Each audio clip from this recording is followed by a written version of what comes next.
Hello, welcome to Store Stories. I keep telling myself every Friday I want to do a video of just the weird stuff I've had to deal with working at a grocery store. This happened pretty close, about a week ago. So probably closer to 2 weeks by the time I get this video uploaded. It really kind of tells me that I need to get out of here. About a year ago, I had some experiences that I just need to get out of the store. I can't work here anymore. I never got around to doing much more than filling out an application or two and then never following up on those applications. I told a lady that I work with and another lady that I used to work with that I've had a weird experience, and I'm going to make a video about this because it's just something I had to make a video of. The lady I used to work at is working at a bank that I did apply for. I never followed up with that application, but I keep teasing her and asking her if the bank is hiring, and she is always telling me, yeah, they're always hiring. And if I can ever get the guts to apply and follow up with that's something I want to do, is work. It would be nice to work for a bank where you're not dealing with literally 1,000 people a day, over 1,000 people a day, and my voice with the ambient noise of the freezers and coolers and hundreds of people, I can't, no one hears me when I talk. But that's just one of the dozens of reasons I can't work at that store anymore. It's just where I'm going to work until I get the guts of getting out of there. But let me go ahead. This is going to be a three-parter. Most of the videos I want to do is just this one person I had to deal with. But this has happened in all one day. All three of these stories has happened in one day, and just telling myself I gotta get out of here. And it was a fairly busy day, and I am the lead supervisor. And the narrative that the company keeps saying is that the supervisor is supposed to be out in front of the registers, directing traffic, making sure the cashiers and the self-checkout people are doing their job, and carryouts are doing the carryouts. But vast majority of the time, as a supervisor, I am on a register. I am just another cashier. That's pretty much why I call myself a cashier. If people ask me what I'm doing, I'm a cashier at a grocery store, because even though I am the supervisor, I'm on a register 99.9% of the time. I'm a cashier. They just don't give us enough cashiers to be open doing my job as a supervisor. That day, a lady came through my line with a kid, and well, he's a kid, but late teens. He's obviously in the late teens. They told me that they had two orders because they're doing an order for her and then doing an order for the kid's grandfather, who was her ex-husband. No worries, people have multiple orders all the time. It's not a big deal to have separate orders. And as I'm ringing up the first of their orders, I noticed that there's several cans of the Milwaukee's Best beer. Not sponsored. In fact, I've joked before, Milwaukee, if that's your best, wow, you need to step up your game. Again, not sponsored. I find myself drinking a bit more than I need to of Milwaukee's Best. Someone else, another person that came through, explained to me it's the cheapest beer, so that's the easiest way to buy beer. When you're hooked on beer, you buy the cheapest one, and that's the cheapest one, the big cans of Milwaukee's Best. It is something I'm trying to work on, trying more than anything lately, but something I need to work on. But I go ahead and override the age request for the beer because the lady is clearly old enough to buy beer. She's a grandparent of a upper teen kid, and as ringing up their order, she asks if he wants the energy drink on his order. And the kid says, yeah, he can put it on this order because he's got to pay his grandfather back. And that kind of sent up a red flag that I shouldn't have cleared the beer for this order because yeah, sure, the lady was old enough to be his grandmother, but he didn't look like he's old enough to be buying beer, and the order that he just said was his that he's paying for had beer on it. But again, the lady seems to be old enough to be his grandmother, so and she seemed to be the one in control of the order.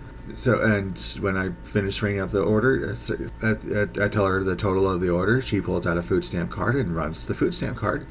And naturally, since there was beer and some other non-food items on the order, there was a remaining total. And again, not a big deal. The food stamp card automatically pays for the food and gives you a remaining total for the non-food items. It used to be a little bit more complicated. It used to be that you'd have to take the food stamp total, and then they would run their card for that specific total, and then they would have to pay for the rest. But now, all the cards, if they're paying with a card, it doesn't matter if it's food stamp card, debit card, credit card, gift card, all the cards is just one push. And you push EBT payment, and they slide their card in, and it'll automatically tell what kind of card it is.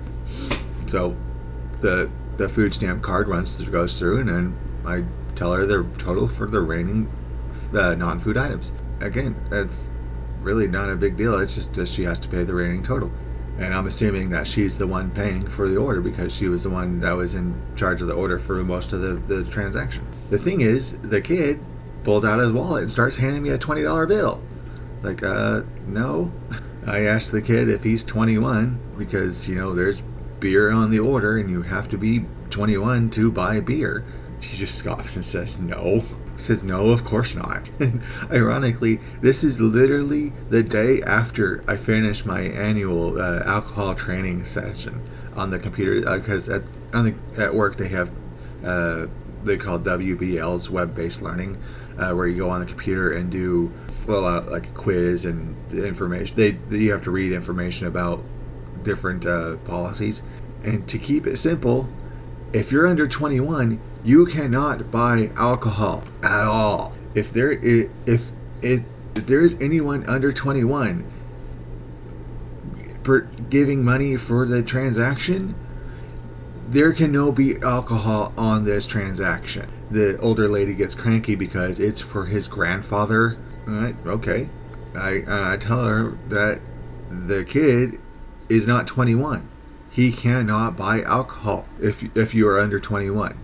And again, she repeats it's for his grandfather. His grandfather is obviously over 21 if it's his grandfather. It's like, okay, but you can't give money to a minor to go into the store to buy alcohol for you. You can't have a minor buying alcohol for you if you're over 21. You have to buy your own alcohol. You can't send a minor into the store to buy your alcohol for you. She goes fine, whatever, and she has the kid hand her the 20 and to hand me the 20. So she would hand me the $20 bill.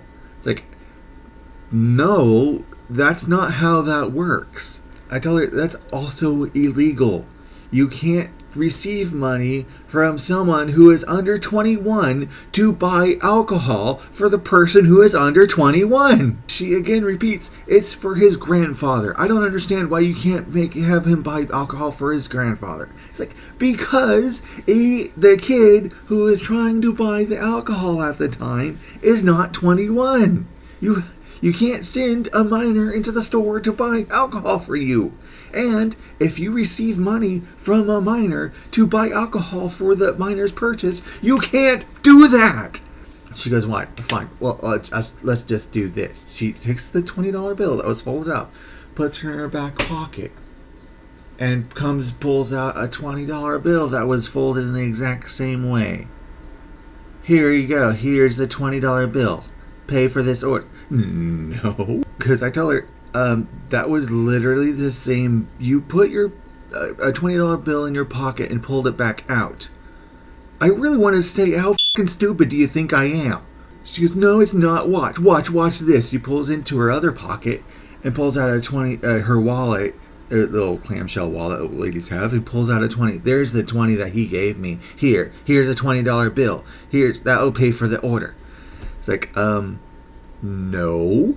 Again, that would be if you received money from someone and gave another amount of 20. Okay. Let's say someone gave you a $20. Someone refused a $20 bill to another person. That person cannot receive money from a third party. Because if one person gives a $20 bill to another person and that person gives the money to another person, that would be literally the exact same thing as that first person giving the 20 to the third person.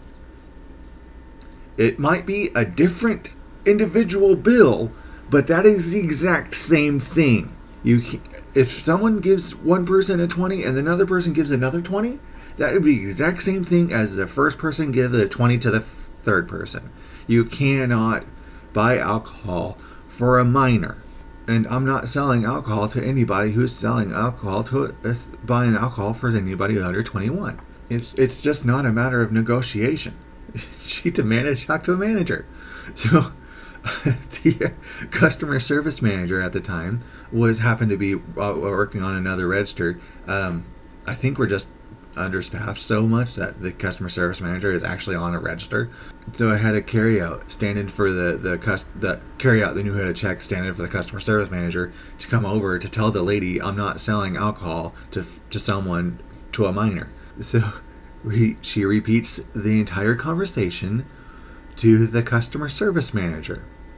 She tells the customer service manager she wants to talk to a manager. This kind of irritates the customer service manager because she keeps running into that issue.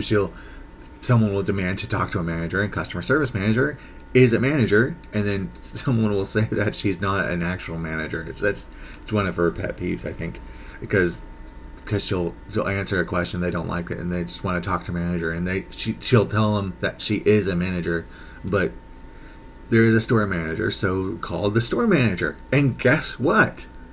It's illegal to sell alcohol to a minor.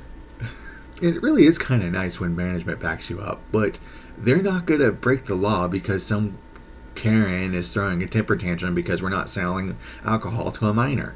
What was really kind of awkward was, again, she had two orders. So there was the alcohol. So I voided the alcohol off of the minor's order, and then there was still a remaining total. So I took his 20 because if there's not alcohol in the order, I'll go ahead and finish your order for you because I voided off the beer. Well, it's kind of I think I just said that she had her own order to do. She told me to put the beer on her order because it's her order. So she can go ahead and put the beer on her order because it's not his order. No, I'm not. I told her I'm not putting beer on her order because you are clearly buying the beer for the minor who was just not allowed to buy the beer. And again, she was insisting that's his grandfather. His grandfather has a bad back. He can't do his own shopping. It's like, okay. You still can't have a minor coming into the store to buy your beer for you. And I finished ringing up her order, and she looks at me, well, I guess you're just fucking retard. And I said, I guess that's a good thing that you just finished your order, because I would have refused service to you.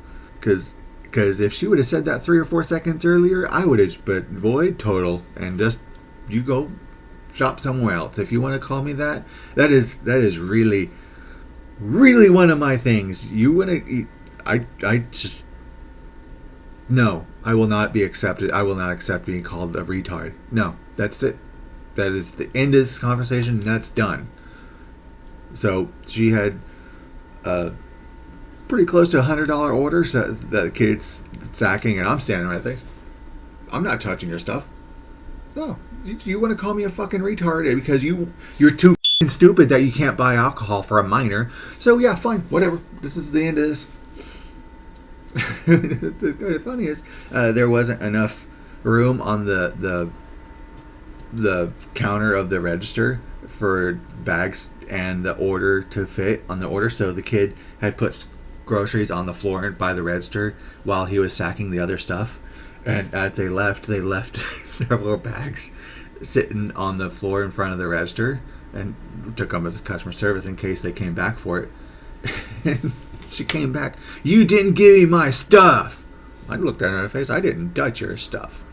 Yeah, that really got the fight or flight instincts up and going. I needed to go away, but the rest of the day, most of the rest of the people that day were okay. You don't usually have to run into people throwing tantrums because they want to buy alcohol for a minor. That is extremely rare. Most of the people, if they come into a situation where they can't buy beer, it's they're accepted. But it's just so weird that lady was insisting that she was wanting to buy alcohol on the behalf of a minor. Yeah, they might have been for his grandfather, but his grandfather wasn't there, and the kid was the one that was trying to give money for the beer. That's not how that works. The other person that really triggered the fight or flight experience instinct was happened between this next story and between that story and this next story, but that's going to be like the big one for this week, so I'm going to say this other story that happened later in the evening. About a year ago, they upgraded the time clocks where we sign in, clock in and out of. And the old time card, it's the same thing that you punch in, but they upgraded the system it was on. And if you missed your...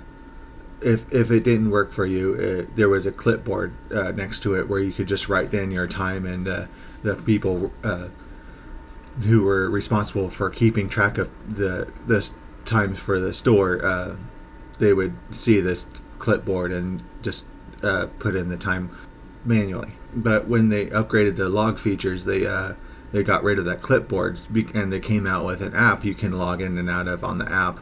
You don't have to type your code onto the time clock. You can just use the app or sign into one of the computers in the store. It's the same. It was the same computer, same like login thing that you could do. It used to be you'd type in your code and put your finger on the reader, but it's the same reader thing. You just type in your code and you can log in and out. But if it doesn't work, they're really expecting you to modify your time on the app or on the computers. They got rid of the clipboard altogether, and the timekeeper still has to okay the time manual entry to for the thing to show up on your time card because when you clock in on the app, it'll show you all the hours you've worked for the week. And I really do like that you can just I missed it. Didn't let me clock in. I can just, or I forgot to clock out for lunch or something. I can just do it on the app. You don't have to worry about clipboard disappearing or them not seeing it on the clipboard. It really is a lot nicer that you can just modify your time on the app, and it has any modification has to be okayed before it shows up on your app. So you can't just say, okay, I didn't clock in, but I was on time even though I was like an hour and a half late. But yeah, I was on time, but they still have to audit it, and you can't just go home in the middle of your shift and clock out on the app. You have to be in the store to log in and out. But if you forget to log out for the day, you can just modify the online, and it still has to be okayed so people can't just go home and then log themselves out an hour and a half after they go home. But you still have to use the app or the computer online in the store to modify your logins if you miss a login. What is kind of infuriating is that people can't seem to get over the idea that you can't just write write your times on a scrap of paper and just tape it to the timekeeper's door, because there's any number of reasons why the timekeeper won't see it there just taped to their door. There's been there's been more than once where the timekeepers have put notes on the time card, the login computer, saying please don't leave a note with your times by the clock in clock and expect the timekeepers to see it. I don't think timekeeper is the right term, but close enough. Anyway, because the HR person doesn't work at a store. Anyway, that's whatever. I'll just call them timekeepers because that sounds cool. What is infuriating is people should know how to use the time apps or the punch-in logs. They even have these annoying handheld retraining things they call fresh start trainings that they're expecting you to do every single day, and there are multiple training sessions on those little handhelds on what to do if you do a miss punch or how these the time app works. And on these handheld timekeepers, not timekeepers, but handheld trainings, it says multiple places, multiple ways. Don't just leave a note for the timekeeper to expect the timekeeper to see your clock in. You have to go onto the app or use the computer to log in and out of properly. I forgot the name of the app offhand, but seriously, they're expecting us to just do it on the computer so they can see that we tried to do that on the computer. But what seems to be infuriating is people don't do their daily training, or maybe they just forget the daily training when it's time to do the clock in, right? Or they missed a clock in. Because there will be days where going back to the break room where you log in, you have to walk by the timekeeper's office and you'll see just their door covered with paper, just pieces of paper taped to their door. And as a supervisor, people often come up to me and tell me that they can't have trouble logging in. They can't figure out how to log in. They'll figure they forgot to log in or out. How do they do that? I'll try to help them fix their logs. So go to the app. Oh no, I don't do the app. Okay, let's go over to the computer. No, I don't bother doing it with the computer. Just log me in and out of. It's like, I don't have access to that, and nobody seems to like doing their own corrections. Me personally, I'm kind of paranoid about that kind of thing. When I do forget to clock out for lunch or something, clock out for the day or something, I'm immediately on the app trying to get that fixed, and I'm checking it every couple hours to see if the timekeepers have corrected the login. It doesn't happen very often, but it happens from time to time. It's kind of annoying that the correction doesn't show up on the time card until the correction has been verified. And it kind of makes sense that you have to verify the bad login before it'll accept the login. But that's just kind of how it works. I guess it's better to have verified before it shows up, or so people don't, mess with your login. Last couple weeks, the timekeeper lady has been taking weekends off. I'm not sure why.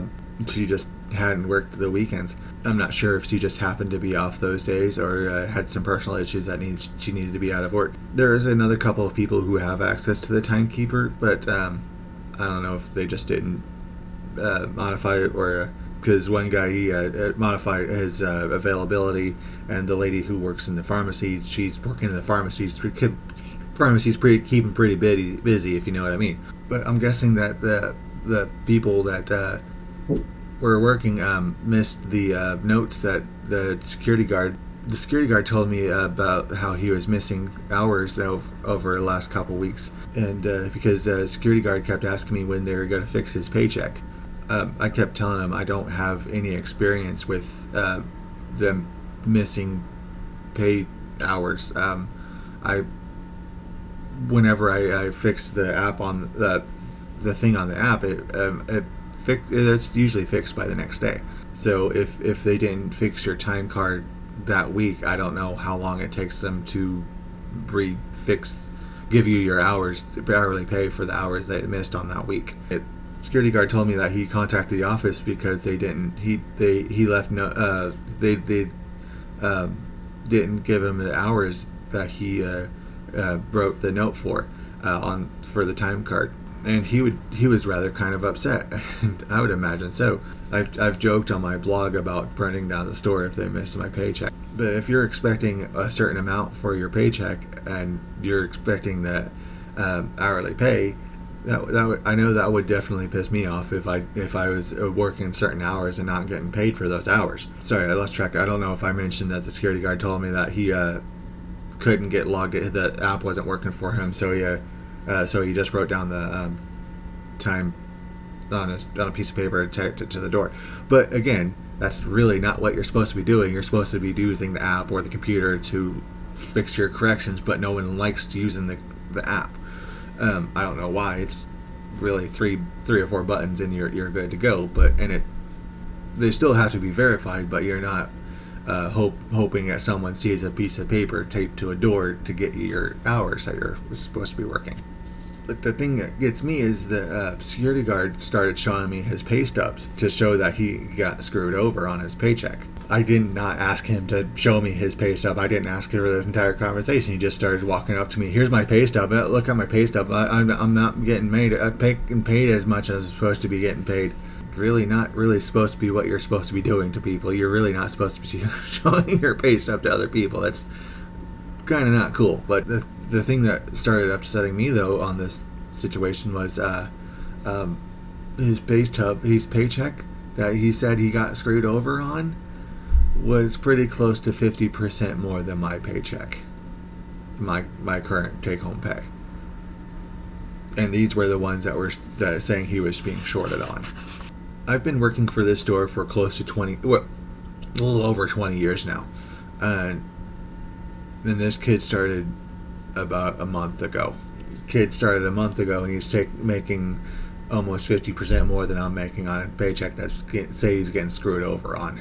Yeah, I'm the lead supervisor in a store that I'm working for over 20 years, and the security guard starting a month ago, standing by the door, is making that much more than I am. I didn't ask him what his per hour pay was because I didn't feel like that was my business. But it's like, I've been working here for 20 years and I'm making 50% less than the guy standing by the door is making 50% more than I am. I'm making 2/3 of what he is making. It does remind me of a Bible parable about there were several people hired to work a vineyard. There's a landowner who hired several people to work for him. The landowner hired the guy in the morning, and then later in the afternoon he hired another person, and then later in the evening he hired another person, and at the end of the day all three people got paid the same amount of money. And the guy who was hired early in the morning was kind of irritated that I got paid the same amount of money that people hired later in the evening got paid. All three people got paid the same amount even though they showed up later to work. That seems to be more talking about how everybody goes to the same heaven, or at least and people who are Christians the longer aren't going to super heaven because they're more Christian than the people who just later showed up. But needless to say, I don't feel like I'm in super heaven. And this brought up another thing in mind that to be told in this very long story. Earlier last year, I was promoted to full-time supervisor late last year, and was it medium last year? Anyway, last year I was promoted to full-time front-end supervisor. But last year, for the most part, and the last way too damn long, I was a part-time check cashier. Part-time cashier, but I was still respected as a supervisor. Because I just worked there for 20 years, I kind of got some respect. Again, technically part-time cashier, and I was literally doing 7 different jobs at the same time. I can go into detail about that on another video because this video is way too damn long as it is. I was frustrated doing 7 different jobs at the same time and being paid for the rate as a cashier. Sure, I was getting crazy overtime, but still, and getting paid more than any other cashier because I've been working there for 20 years. But I'm pretty sure I am being paid at the peak rate of what I'm going to be making at this store, or at least for that position. So I signed up for Indeed and applied for some jobs out there. And probably not the wisest decision. I told the store manager at the time that I was looking for a new job because I can't be expected to run 7 different jobs at the same time. And she agreed to promote me to full-time front-end supervisor. And I agreed to do that, but said I was still going to be looking for a new job because, I'm just tired of working at the store. But the thing is, I'm looking over my spreadsheet that I keep on my paychecks, and I'll get the amount I get paid per hour doesn't change, but hours fluctuate and different things, and so I keep a spreadsheet of how much the paycheck was, and then divided by the hours. It I'll get an average paycheck, but see what the average paycheck is, and looking at that spreadsheet, the amount I'm making as the front end full-time front end supervisor was the same amount per hour I was making as a cashier. So again, I think I'm just hitting the limit of how much I'm going to be making at the store. Sure, the security guard is making more than I am, but I don't know if that's because he got hired when there was a different pay scale or something.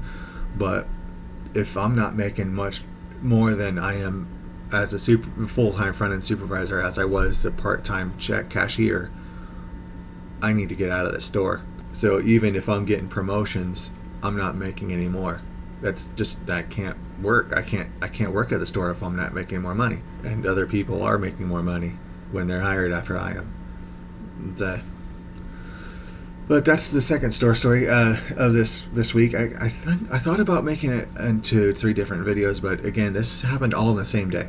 So I got people wanting to buy beer for a minor, and then reminded that I'm not making much more than I could be, and then wow, this third story that was the second person was just getting my fight or flight way ramped up.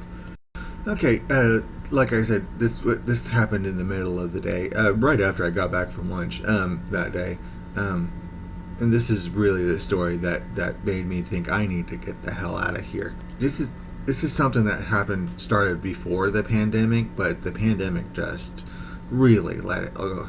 It's just people don't treat people working retail as human. Their interactions between the customers and the people working at the grocery store, they just treat us like robots. We're just here to give them food and they move along. Sure, there are a good number of people who refuse to use self-checkout because they want to work with real humans, because they want a real human to ring them up, but then they will refuse to treat me like an actual human. And it's just getting worse and worse. People are just freaking psychopaths. And last week, the same day, all these other videos,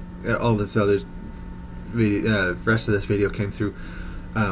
Lady came through my line, and corporate encourages us to engage with their customers as they come through my line. Very few people are interested in engaging in conversation with me. It's not like anybody can hear me talking anyway. And a lady came through my line, and the entire order that she comes through, she barely goes a grunt against in my general direction as I try to engage with her. Just like very many interactions with very many people, I just might as well not even exist to her. I don't think she said a single word to me during her entire transaction until she started getting her credit card out of her purse. And as she's getting her credit card ready through the machine, she looks at me. "Are both of your parents still alive?" That was a hell of a shock. I go from treated like I don't even exist to, "Are your parents alive?" Just a random stranger just asking about my family. I don't know how to react other than what? Just kind of like stammering. Wait, what did you say? Your mommy and your daddy, you know what those are, right? Are they still alive? Spent the rest of the day thinking of all the reactions I should have given her, like, who the f*** is asking? But I was kind of taken off by the question. I don't know why.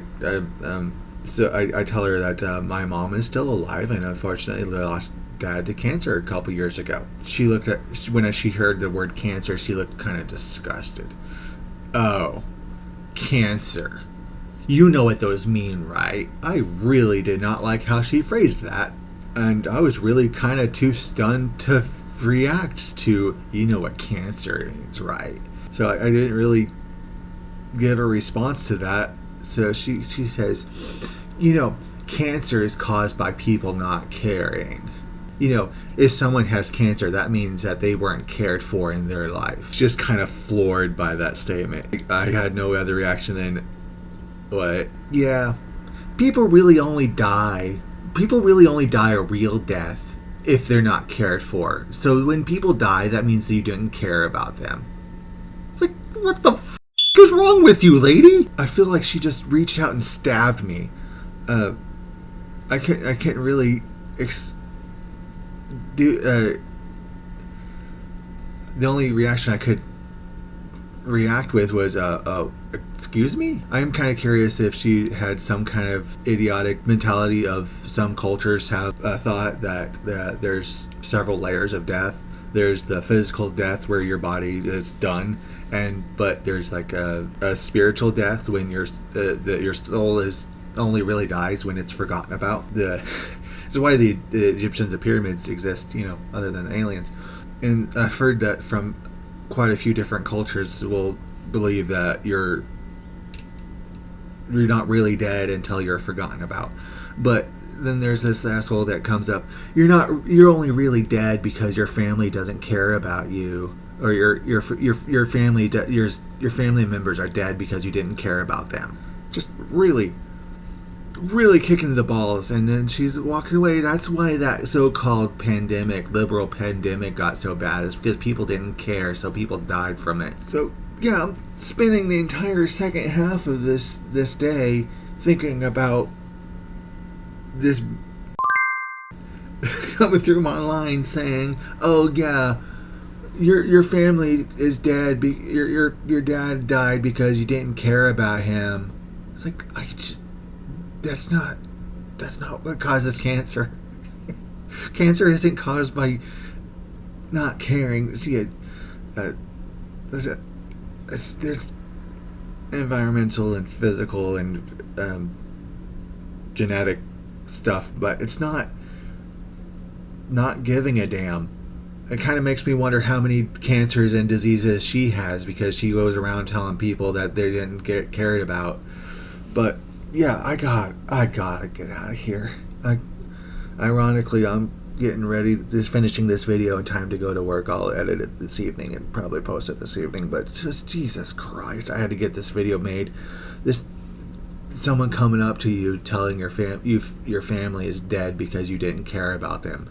Just what the just a what the hell moment. And it's just that had to go to Store Stories. I had to make a story about someone just coming up to you and saying that, oh yeah, your parents are your dad died because you didn't care enough about him. It's just the psychopaths lately. It is getting a whole lot worse. It would be nice to have a job where you treated like an actual person. But I'm gonna go ahead and wrap it up because I need to get ready for work. Hopefully people treat me like a human while I'm at work, but it would be nice to have a job where you're not treated like that. Anyway, next week I have vacation time, so I'll have plenty of time to work on videos if I get around to making videos. So hopefully I can make more videos. Like, favorite, subscribe to check on that. Turn on notifications so when videos get posted, you get notified. Check out Patreon and blog links below. I'm pretty good at getting the blogs done this year. But anyway, thanks for watching. I don't know if anybody's going to watch this hour-long video, but I did think about making it 3 parts because it is a 3-part story, and I usually do 1 story per video. But I have some catching up to do on getting stories done. Hopefully I can get that started up and again, and it's something I really want to be doing. Anyway, thanks for watching, and have a nice day.